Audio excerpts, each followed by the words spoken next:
అన్నదాత అన్నదాత మీ అన్నదాత చెమటోడ్చి ఆహారాన్నందించే రైతన్నా అనునిత్యం నీ కండదండగా నిలిచే నేస్తం ఎవరన్నా అన్నదాత అన్నదాత మీ అన్నదాత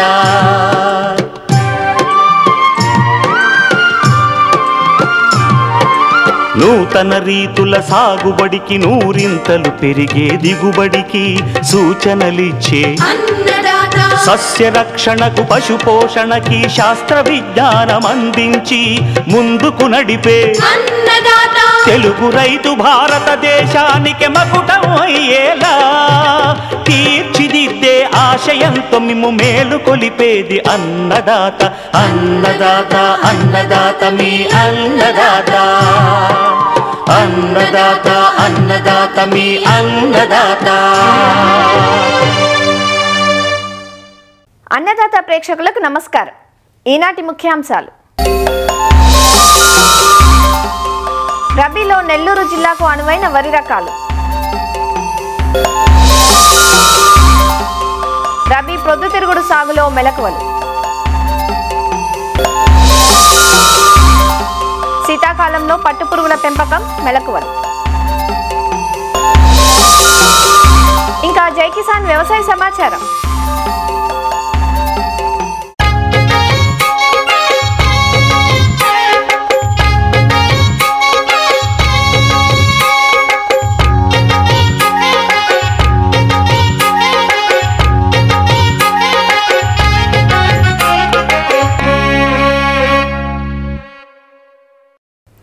ఈశాన్య రుతుపవనాల ప్రభావం అధికంగా గల నెల్లూరు జిల్లాలో రబీ వరి సాగు అక్టోబర్ మాసం నుంచే మొదలవుతుంది.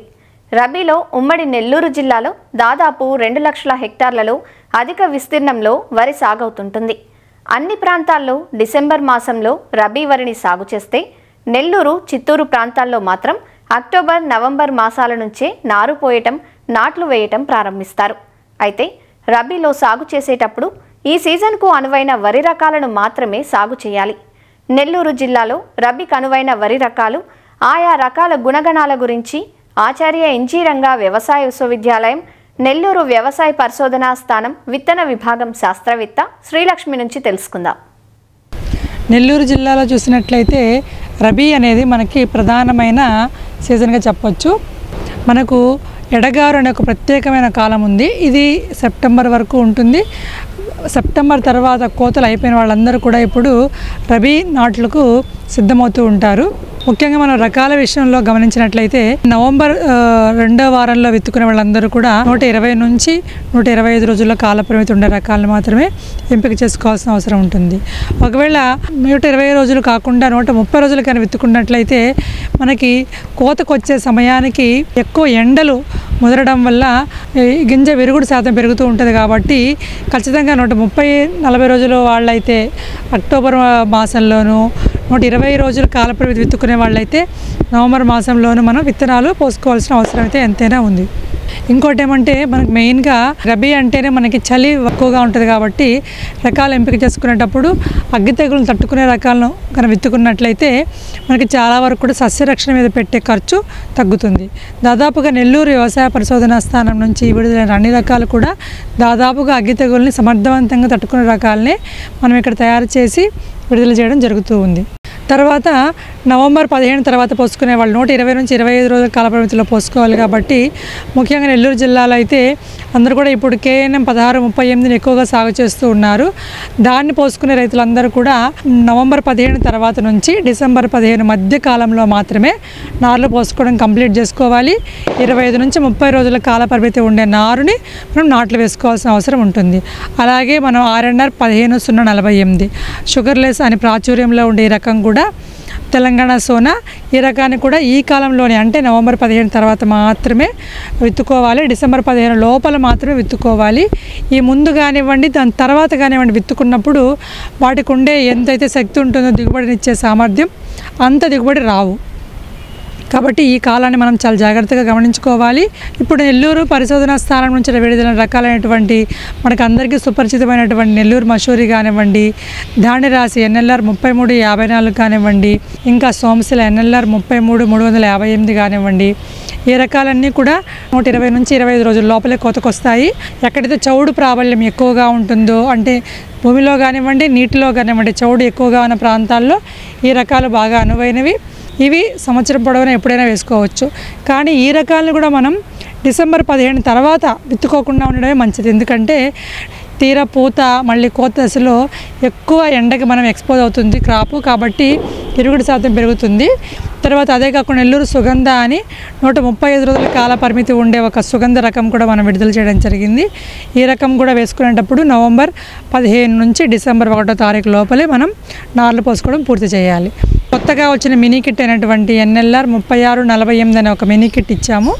ఇది కూడా 130 రోజుల కాల పరిమితి ఉండే రకం. దీన్ని కూడా నవంబర్ 2వ వారం లోపలే మనం నార్లు పోసుకోవడం పూర్తి చేసుకుంటే గింజల విరుగుడు శాతం బాగా తగ్గుతుంది. వీటితో పాటు ఇప్పుడు విడుదల అయినటువంటి మినీ కిట్ రకాలుగా విడుదలైనటువంటి MTU 1426 రకం కూడా మనకి మినీ కిట్లు అందుబాటులో ఉన్నాయి రైతులందరి దగ్గర కూడా. నవంబర్ 15 నుంచి డిసెంబర్ 1వ వారం లోపల మనం నార్లు పోసుకోవడం పూర్తి చేసుకోవాలి.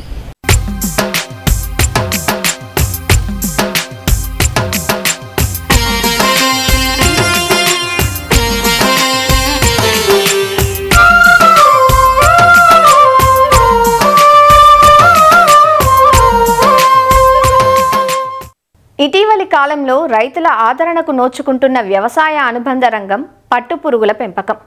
పట్టు పరిశ్రమ శాఖ కూడా రాయితీలను అందించి తోడ్పాటునిస్తోంది.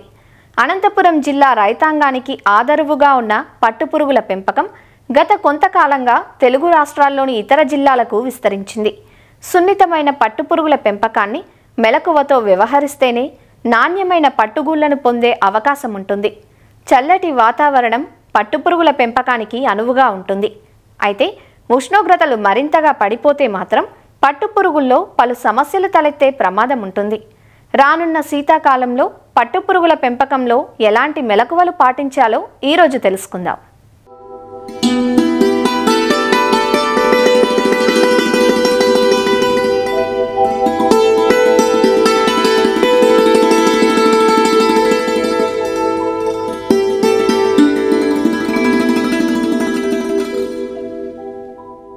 పట్టుపురుగుల పెంపకానికి శీతాకాలం చాలా అనుకూలమైనది. అయితే ఉష్ణోగ్రతలు తగ్గి చలి పెరిగే ప్రస్తుత సమయంలో కొంత మెళకువతో వ్యవహరించాల్సిన అవసరం ఎంతైనా ఉంది.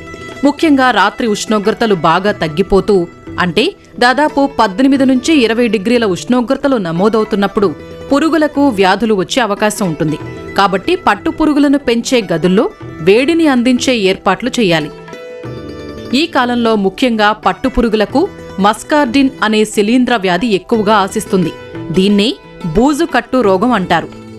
వ్యాధి సోకిన పురుగులు ఆకలి తగ్గి మందకొడిగా తయారవుతాయి. వ్యాధి తీవ్రత పెరిగే కొద్దీ శరీరంపై నూనె మరకల్లాంటి మచ్చలు ఏర్పడతాయి. చనిపోయిన తర్వాత పురుగుల దేహం గట్టిపడి తెల్లని శుద్ధముక్కలాగా మారుతుంది. దీని నివారణకు ఫార్మాలిన్ ద్రావణాన్ని పట్టుపురుగు దశలను బట్టి తయారు చేసుకోవాలి. అంటే 0.4% ద్రావణాన్ని మొదటి 2 దశలకు, 0.6% మూడో దశకు, 0.7% నాలుగో దశకు, 0.8% ఐదో దశకు ఇలా తయారు చేసుకోవాలి. ఒక భాగం ఫార్మాలిన్ ద్రావణాన్ని 10 భాగాలు కాల్చిన వరి పొట్టుతో కలిపి పడకంతా సమానంగా చల్లి పడకలను 30 నిమిషాల పాటు మూసి ఉంచి తర్వాత మేతలందించాలి. ఇలా చేయడం ద్వారా వ్యాధి వ్యాప్తిని తగ్గించవచ్చు. షెడ్డు లోపలే కాకుండా పరిసరాల శుభ్రత కూడా ముఖ్యమే. అందుకుగాను 1 లీటరు నీటిలో 20 గ్రాముల బ్లీచింగ్ పౌడర్ కలిపి షెడ్డు పరిసరాల్లో చల్లుకున్నట్లయితే రోగకారక సూక్ష్మక్రిములు ఏమైనా ఉంటే నివారించబడతాయి. అలానే పట్టుపురుగుల షెడ్లోకి ప్రవేశించే ముందు రైతులు తప్పనిసరిగా శుభ్రత పాటించాలి. దీనికి గాను సెరీక్లీన్ పౌడర్ను నీటిలో కలిపి కాళ్ళు చేతులు కడిగి ప్రవేశించినట్లయితే మనుషుల ద్వారా వ్యాపించే సూక్ష్మక్రిములను కొంతవరకు నివారించవచ్చు. అలానే పట్టుపురుగులు పెంచే సమయంలో వ్యాధులు సోకకుండా విజేత, శక్తి, అంకుశ్ వంటి పొడులను వాడుకోవాలి. 1 చదరపు అడుగు వైశాల్యానికి 3 గ్రాముల పొడిని చాకీ దశలోనూ 5 గ్రాముల పొడిని పెద్ద పురుగులకు వాడాలి. ఈ పొడులను ప్రతి దశలోనూ జ్వరం నుంచి లేచిన తర్వాత వాడాలి. 100 గుడ్లకు 5 నుంచి 6 కిలోల వరకు ఈ శుద్ధీకరణ పొడులు వాడుకోవాల్సి ఉంటుంది. జ్వరానికి సన్నద్ధమవుతున్న పురుగులపై గాని, జ్వరంతో ఉన్న పురుగులపైన కానీ ఈ పొడులను చల్లకూడదు. ఇలా శుద్ధీకరణ పొడులను చల్లిన అరగంట తర్వాత మల్బరీ ఆకును ఇవ్వాలి. ఇలాంటి యాజమాన్యపు చర్యలు పాటించడం ద్వారా శీతాకాలంలో వచ్చే వ్యాధుల బారి నుంచి రక్షించుకోవడమే కాకుండా మేలైన దిగుబడులు సాధించవచ్చు.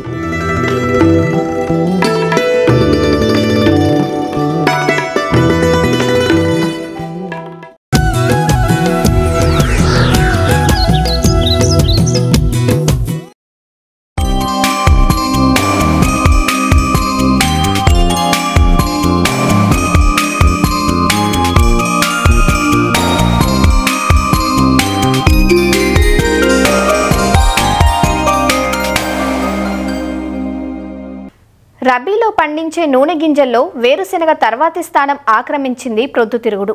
ప్రొద్దుతిరుగుడును ఖరీఫ్, రబీ, వేసవి ఇలా 3 కాలాల్లోనూ సాగు చేస్తారు. రబీ పంటను నవంబర్లో విత్తుకుంటారు. ప్రస్తుతం ఆరుతడి పంటల సాగే రైతుకు లాభదాయకమని నిపుణులు సూచిస్తున్న తరుణంలో ఖరీఫ్ పంటలు తీసిన తర్వాత కానీ, ఖరీఫ్ వరి కోతల తర్వాత మాగాణుల్లో గాని ప్రొద్దుతిరుగుడును సాగు చేసుకోవచ్చు.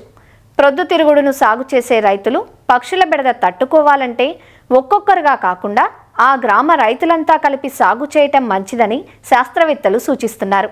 మంచి యాజమాన్యంతో ప్రొద్దుతిరుగుడు నుంచి ఎకరాకు 15 క్వింటాళ్ల అధిక దిగుబడి పొందే అవకాశం ఉంటుంది.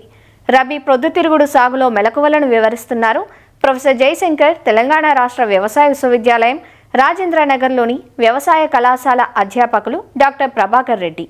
పొద్దుతిరుగుడు అనేది నూనెగింజ పంట మనకి యాసంగిలో నవంబర్, డిసెంబర్ మాసాల్లో పండించుకోవడానికి అనుకూలమైన కాలం. రకాలు కనుక చూసినట్లయితే KBHB 4478 అనే రకం, DRSH1 అనే రకాలు మన ప్రాంతానికి అనుకూలమైన హైబ్రిడ్ రకాలు.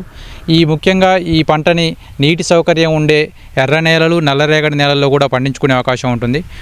నల్లరేగడి నేలలో పండించుకోవాలనుకున్నప్పుడు వరుసకు మధ్యలో 60 సెంటీమీటర్లు, మొక్కకు మధ్యలో 30 సెంటీమీటర్లు పెట్టుకునే అవకాశం ఉంటుంది.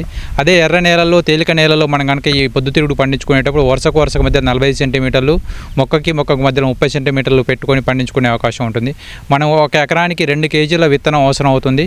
పొద్దుతిరుగుడు పంట విత్తిన తర్వాత 48 గంటల లోపు ఈ పెండిమిథిలిన్ అనే కలుపు మందుని పిచికారీ చేసుకోవాల్సిన అవసరం ఉంటుంది. మనకు తేమలో పిచికారీ చేసుకున్నట్లయితే మనకి సమర్థవంతంగా పనిచేసే అవకాశం ఉంటుంది. ముఖ్యంగా ఈ పొద్దుతిరుగుడుకి అనుకూలమైన ఎరువులు కనుక చూసినట్లయితే మనకి ఈ నత్రజని ఎరువులు కనుక చూసినట్లయితే మనకి యూరియా రూపంలో విత్తుకునేటప్పుడు 30 కిలోల యూరియా, విత్తిన 30 రోజుల తర్వాత ఒక 20 కిలోల యూరియా, 55 నుంచి 60 రోజుల తర్వాత మనకి పూతకు ముందు ఒక 30 కిలోల యూరియా వేసుకోవాల్సిన అవసరం ఉంటుంది. అదే కనుక భాస్వరం ఎరువులు కనుక చూసినట్లయితే సూపర్ ఫాస్ఫేట్ని మనము ఈ విత్తేటప్పుడు దుక్కిలో వేసుకోవటం అనుకూలం. దాంతోపాటు ఒక 30 కిలోల మ్యూరేట్ ఆఫ్ పొటాషియం కూడా మనము ఈ భాస్వరం ఎరువులతో కలిపి మనము దిక్కులోనే వేసుకునేటప్పుడు విత్తక ముందు వేసుకుంటే సరిపోతుంది.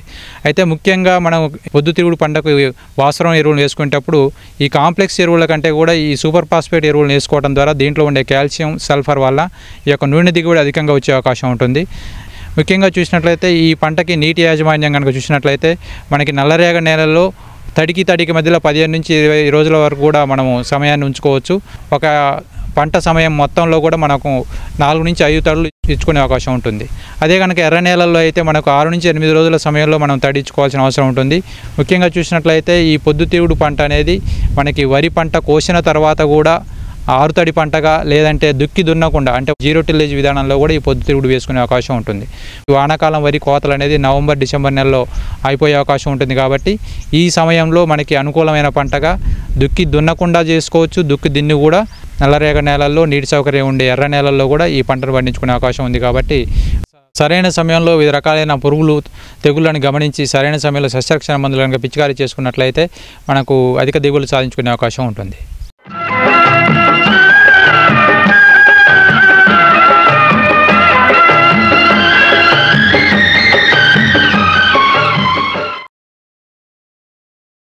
అన్నదాత టోల్ ఫ్రీ నెంబర్ ద్వారా పంటల సాగులో రైతులు లేవనెత్తే సందేహాలకు దృశ్య రూపం మీకోసం. చిక్కుడు సాగు చేయాలనుకుంటున్నాము, సాగు వివరాలు తెలియచేయండి అంటూ అడుగుతున్నారు. పల్నాడు జిల్లా నాదెళ్ల నుంచి శ్రీను. చిక్కుడు అనేది లెగ్యూమ్ జాతి పంట. ఈ కూరగాయలన్నిటిలో ఎక్కువ ప్రోటీన్స్ ఉన్నటువంటి కూరగాయ చిక్కుడు సాగుకి ప్రధానంగా మనకు పందిళ్ళ మీద పాకించేటువంటి తీగ చిక్కుడు, అలాగే మరియు పొట్టిగా ఉండేటువంటి పొద చిక్కుడు అనే 2 రకాలుగా లభ్యమవుతుంది. తీగబారి పందిళ్ళ మీద పాకించే చిక్కుల్లో మనకు ఎక్కువగా ప్రాచుర్యం పొందింది RND1. ఈ రకము దీర్ఘకాలిక పంట. దాదాపుగా ఫస్ట్ కోత కోయడానికి 150 రోజులు సమయం పడుతుంది. ఇది వర్షాకాలంలో విత్తుకున్నట్లయితే మనకు చలికాలంలో పంట వస్తుంది. కానీ కాయ నాణ్యత బాగుంటుంది, గింజ నిండుగా ఉండి ఎరమ బాగుంటుంది. కొత్తగా వచ్చినటువంటి హైబ్రిడ్స్ అర్క భవాని అనే రకం, ఇది తక్కువ రోజుల పంట, విత్తిన 78 రోజుల్లోనే వస్తుంది. ఇది కూడా పందిళ్ళ మీద తీగలాగా పాకి పెంచవచ్చును. ఇది ఫోటో సెన్సిటివ్, అంటే ఎప్పుడైనా విత్తుకోవచ్చును. అంటే వర్షాకాలం కానీ, వేసవికాలం కానీ, చలికాలంలో కానీ ఈ పంటని 3 కాలాల్లో విత్తుకోవడానికి అనుకూలంగా ఉంటుంది. ఇంకా పొద రకాల విషయానికి వచ్చినట్లయితే అర్కా అమగ్, ఇది IHR బెంగళూరు నుంచి రిలీజ్ చేసిన రకము. ఇది కాయ గింజ నిండుగా ఉండి పేల్ గ్రీన్ కలర్లో ఉంటుంది, కాయ నాణ్యంగా ఉంటుంది. సో అలాగే ఇది ఎక్కువ రోజులు రిజనరేషన్ కెపాసిటీ ఎక్కువ ఉంటుంది కాబట్టి ఒక కోత తర్వాత మళ్ళీ దీన్ని రొటేట్ చేసుకున్నట్లయితే క్రాప్ని ఎక్స్టెండ్ చేసుకోవచ్చును. దాని తర్వాత ప్రైవేట్ రకాల్లోకి వచ్చినట్లయితే నందిని, హిరితు అనే రకాలు రైతులు ఎక్కువ సాగు ప్రాచుర్యం పొందాయి. పందిరి చిక్కుడుకు చూసుకున్నట్లయితే దాదాపుగా ఎకరానికి 1 కిలో నుంచి 1.5 కిలో విత్తనం అవసరం అవుతుంది. పొద చిక్కుల్లో చూసుకున్నట్లయితే ఎకరానికి 12 నుంచి 16 కిలోల విత్తనం అవసరం అవుతుంది. పందిరి చిక్కుడు నాటుకోవడానికి 2 వరుసల మధ్యలో 2 నుంచి 2.5 మీటర్లు ఉండే విధంగా కాలువలు చేసుకొని దాదాపుగా 1 మీటరు, 1.5 మీటర్ల దూరంలో 1 ఫీట్ గుంత తయారు చేసుకొని దాంట్లో పశువుల ఎరువు వేసుకొని దాంట్లో 3-4 విత్తనాలను మనం నాటుకోవాలి. ఇందులో మంచిగా మొలిసిన తర్వాత ఒక 2 మొక్కలను ఉంచి మిగతావి తీసివేయాలి. ఈ విధంగా ఈ తీగని పైకి బాకిచ్చినట్లయితే పందిరంతా అల్లుకొని మనకు పూత ఖాతా వస్తుంది. తర్వాత ఈ పొద చిక్కుడులు చూసుకున్నట్లయితే ఇవి పొట్టిగా గుబురుగా పెరుగుతాయి. సో వీటిని విత్తుకోవడానికి 2 వరుసల మధ్యలో 90 సెంటీమీటర్లు లేదా 70 సెంటీమీటర్లు, వరుసలోని ముక్కల మధ్య 30 సెంటీమీటర్ల నుంచి 40 సెంటీమీటర్లు ఉండే విధంగా విత్తుకోవచ్చును. వీటిని బోదెల సాళ్ళ పద్ధతిలో విత్తుకున్నట్లయితే అధిక వర్షాలు పడినప్పుడు మొక్కలు చనిపోకుండా ఉంటాయి, మురుగునీరుని సమర్థవంతంగా తీసివేయవచ్చును. ముందుగా ఈ ప్రధాన పొలంని తయారు చేసుకోవడానికి 2-3 సార్లు దున్ని రోటావేటర్ వేసుకోవాలి. సో దాంట్లో మనం ఒక 4-5 టన్నుల పశువుల ఎరువు, 3 బస్తాల సింగిల్ సూపర్ అంటే 150 కిలోల సింగిల్ సూపర్ ఫాస్ఫేట్, 20 నుంచి 25 కిలోల యూరియా, తర్వాత 20 కిలోల మ్యూరేట్ ఆఫ్ పొటాష్ని ఆఖరి దుక్కులో జల్లుకొని ఈ బోదెల సాలు చేసుకొని ఈ విత్తనాన్ని నాటుకోవాలి. విత్తనాన్ని నాటిన తర్వాత మనము కలుపు నివారణ కోసము 24 నుంచి 48 గంటల లోపల పిండి మిథలిన్ అయితే ఎకరానికి 1 నుంచి 1.2 లీటర్లు 200 లీటర్ల నీళ్ళలో కలుపుకొని భూమిపైన తడి నేలపైన పిచికారీ చేసుకోవాలి. తర్వాత మనము విత్తిన 30 రోజులప్పుడు మళ్ళీ ఒకసారి యూరియా ఎకరానికి 30 నుంచి 45 కిలోల యూరియా అనేది అవసరం అవుతుంది.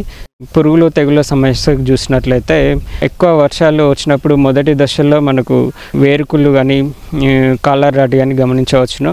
సో ఇది రాకుండా ముందు జాగ్రత్త చర్యగానే విత్తన శుద్ధి చేసుకోవాలి. ఈ విత్తన శుద్ధి కొరకు మనము 1 కేజీ విత్తనానికి థైరామ్ లేదా క్యాప్టైన్ అనే శిలీంద్రనాశులను 3 గ్రాముల చొప్పున కలిపి విత్తన శుద్ధి చేసుకోవచ్చు.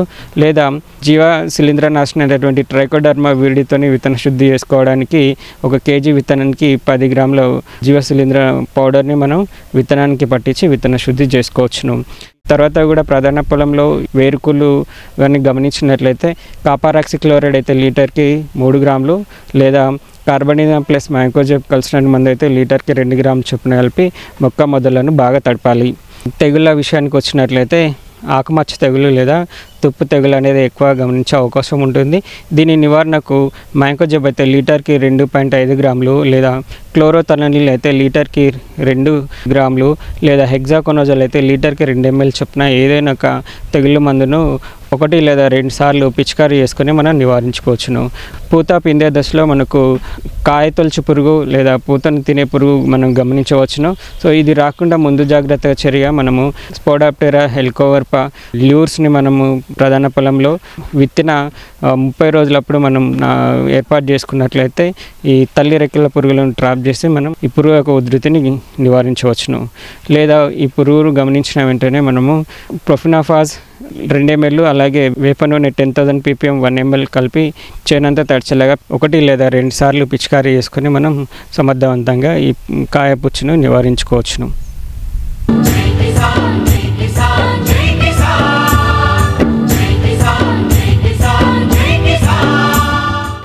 వ్యవసాయ సమాచారం ఇప్పుడు జై కిసాన్లో చూద్దాం.